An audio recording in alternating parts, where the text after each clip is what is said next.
you're buying a car, you usually have a set of criteria that, what you're looking for, what your needs are, all that nice fun stuff. And then at the end of the day, you see which car qualifies the best, and you go and you buy it.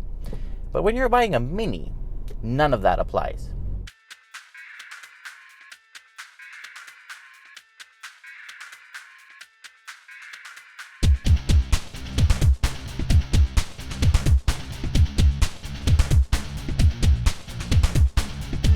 In such a battle, a Mini would probably never win, making it an absolutely emotional and biased purchase, which is exactly why everyone who went ahead and bought one absolutely loves it. What you probably don't know about Mini Coopers is that the first model built each time is a John Cooper Works, the best one they can make. They then go ahead and start stripping it down, creating the Cooper S, the Cooper, the One, yada yada yada. So having the 2016 Mini John Cooper Works in our hands creates nothing less than great expectations. The John Cooper Works is an amazing car. It's so much fun, it can put a smile on your face even if Kanye West is on the radio. It is really cute, perhaps too cute for some people, but with the racing stripes, red mirrors and roof, huge Brembo brakes that barely fit inside those stylish rims, who can resist this temptation? If Adam ever had the opportunity to get back to Eve, he'd probably throw one of these her way. The back seats are almost unusable, but they're there in case you need them.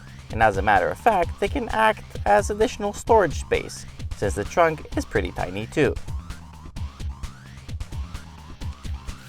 It is really cool inside, not to mention unique. Lots of soft-to-the-touch materials have been used, and the fit and finish is great. The complicated design never lets you forget what car you're in. The dashboard, the steering wheel, the instrument cluster, and any other little detail inside is absolutely mini. Well, except the price. That's kind of maxi. As tested, it costs 44,740 Canadian dollars before taxes and fees, which is $11,500 above the MSRP. But before you say, oh my f***ing god, here's a quick list of features you'll be getting.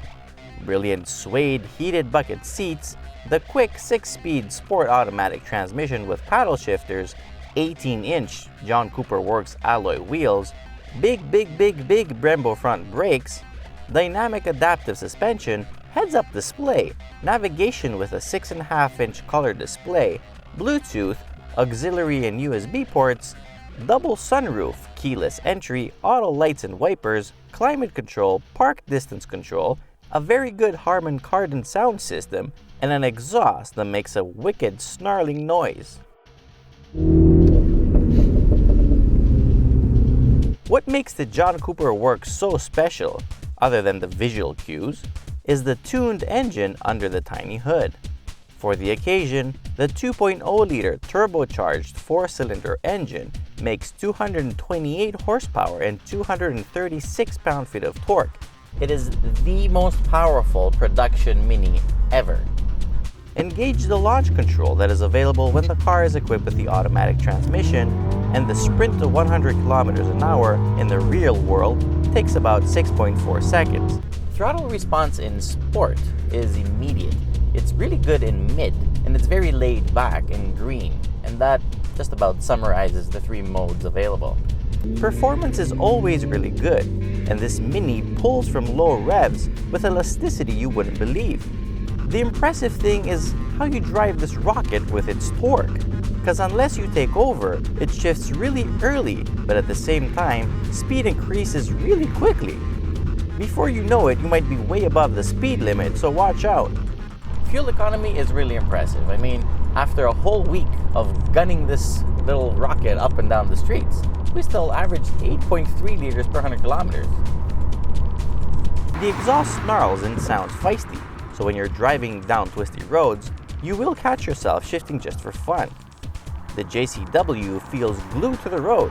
There's no torque steer whatsoever, even under maximum acceleration.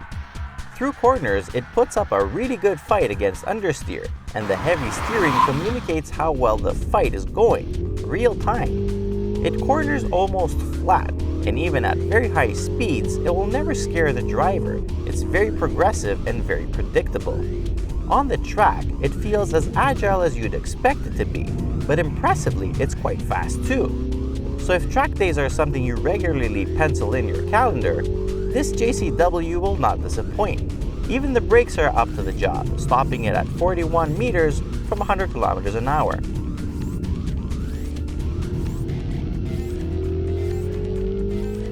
Ride comfort for your daily commute is very okay. I mean, it's soft enough, but that's in green and mid mode and when the car is equipped with a dynamic damper control.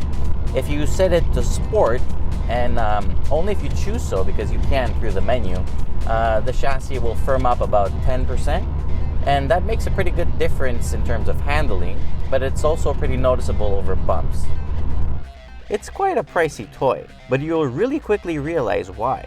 It's built to excite, to involve, and to affect your daily life in a very good way.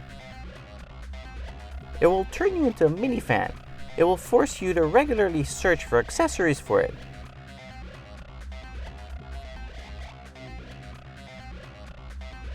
And most importantly, it will become part of who you are.